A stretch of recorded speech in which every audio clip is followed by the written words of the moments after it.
Hello everyone! I'm AYANA, a Vtuber.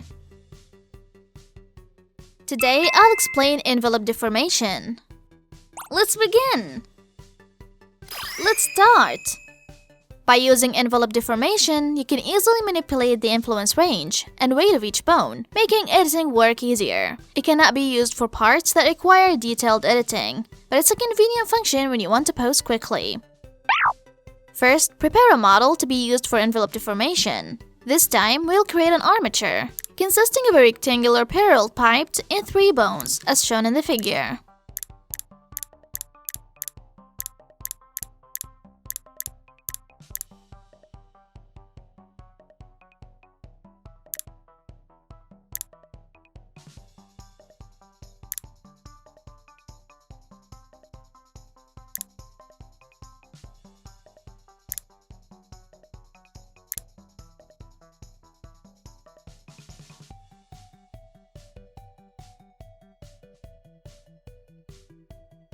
In Object mode, select the object. Then from Modifier Properties, click Add Modifier.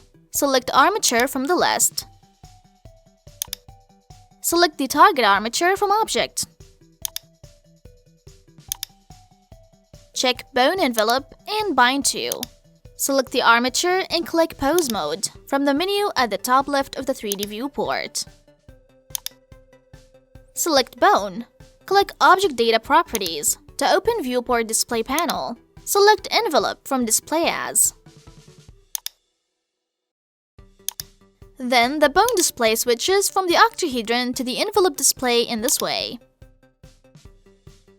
After switching the bone view, click Bone Properties to open the Deform panel. In this Deform panel, you can make various settings for the envelope. In Envelope Distance, you can set the range of influence when the bone is deformed. The area of influence is what is drawn in white on the 3D viewport. In Envelope Weight, you can set the weight when the bone is deformed. It's used to correct unnatural distortion of the mesh. Radius Head Tail allows you to resize the bone's head or tail. At this time, the range of influence changes according to the size of the head or tail.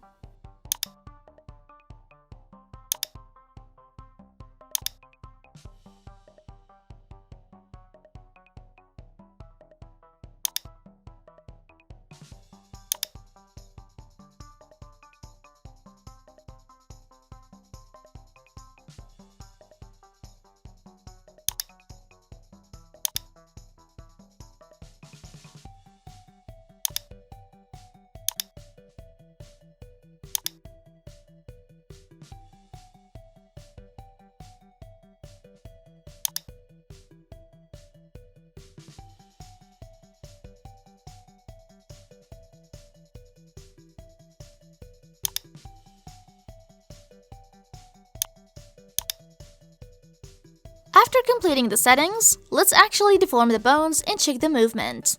If your model isn't that complicated, you can easily pose it with just a few settings.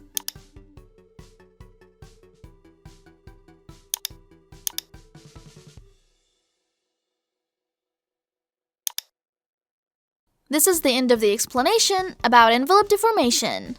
How is everyone doing? Did you understand today's lecture? If you found today's lecture useful, please subscribe. If you have any requests, please let us know in the comments below. See you again in the next lecture. See you soon. Bye!